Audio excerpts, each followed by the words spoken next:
You know, I don't know if this has ever happened to you, but a few years ago, I found myself living alone in a city where I didn't know a single person. New city, no friends, no connections. I had food, I had a place to stay, I had everything I needed. But at night, when I went to bed, this weird, heavy anxiety would just creep in. It wasn't a physical hunger, it was this deep ache for something missing.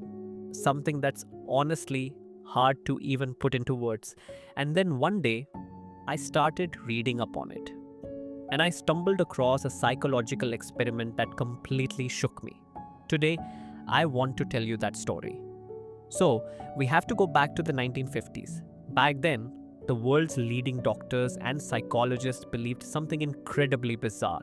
They claimed that a mother's love wasn't actually love at all. Sounds crazy, right? Their theory was that a baby only bonds with its mother because she provides food. That's it, nothing deeper. Basically, they thought love was just a byproduct of a full stomach. But there was one man who absolutely refused to buy into this. His name was Harry Harlow. He was a researcher at the University of Wisconsin and he thought this entire mainstream theory was total garbage.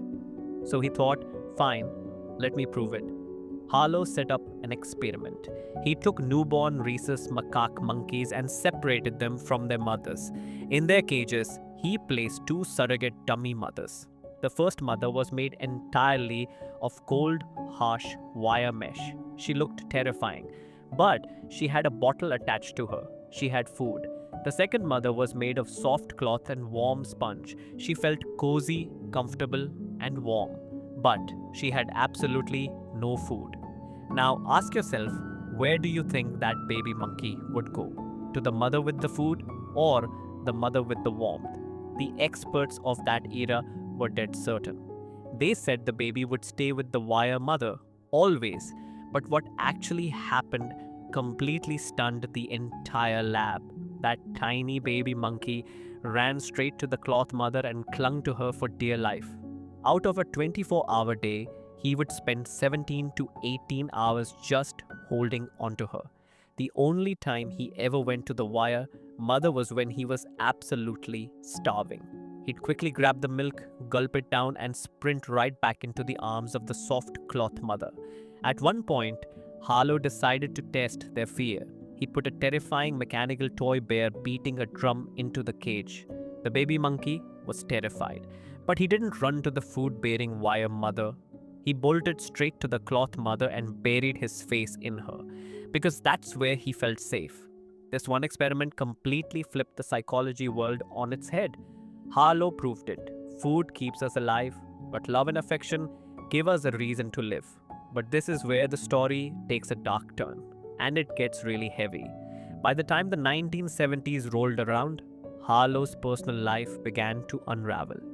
His wife became terminally ill, and Harlow himself spiraled into a brutal, crippling depression. And when a human being is that broken inside, their choices can become dangerously dark. Harlow thought, I want to see what the absolute rock bottom of loneliness looks like, the point of no return. And that twisted curiosity gave birth to a device which he literally named the Pit of Despair. He built an isolation chamber.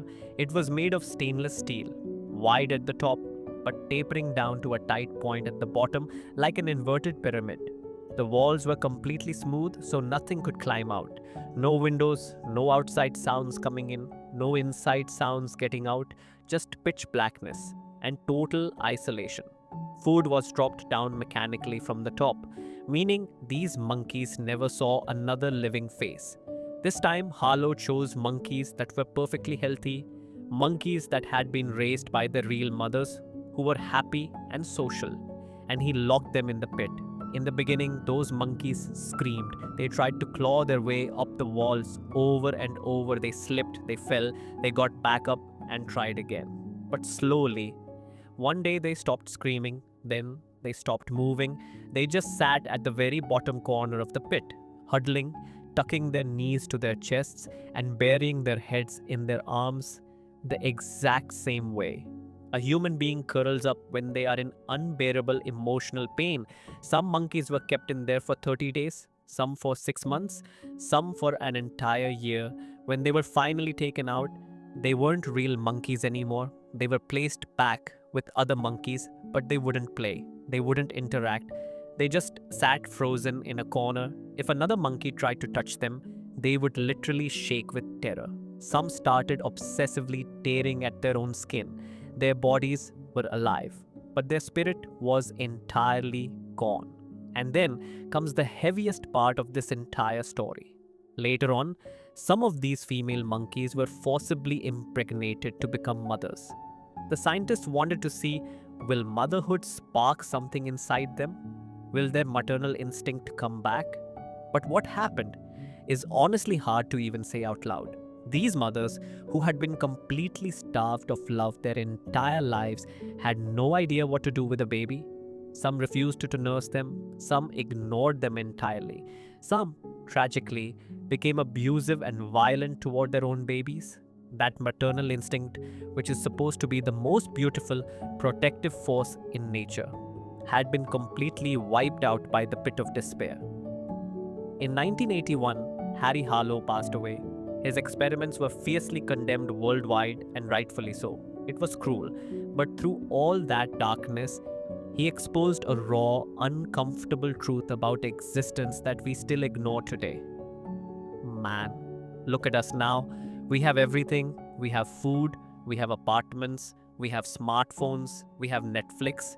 But at night, when everything goes quiet, that same anxiety comes creeping back, the same one I felt in that new city. We are all locked away in our own rooms, staring into our own screens, surrounded by millions of people, yet completely alone. Harlow's monkeys didn't have a choice. They were forced into that pit. But us? We are walking into the pit willingly, slowly, a little bit every single day. So today, just do one thing. Call someone you haven't talked to in a minute. Just hit them up and say, hey man, how have you been? Because we don't want to be the cold wire mother. We need the warmth. We need human connection. But the truth is, my friend, we are all slowly moving toward that pit of despair. Today, we have everything. We just don't have the time to hold each other's hand. That's why today, after closing this video, definitely call one person without any work, without any reason, just to know how they are doing. Because who knows, your one phone call might pull someone out of that dark pit. If this story woke up something inside you, if you felt that in this fast paced world, talking about these things is necessary, then definitely like this video and share it with your special people. On this channel, we don't just tell stories, we connect with each other. If you also want to become a part of this family, then press the subscribe button right now and join us. Get out of your screen, hug your loved ones, see you in the next story. Until then, take care of yourself.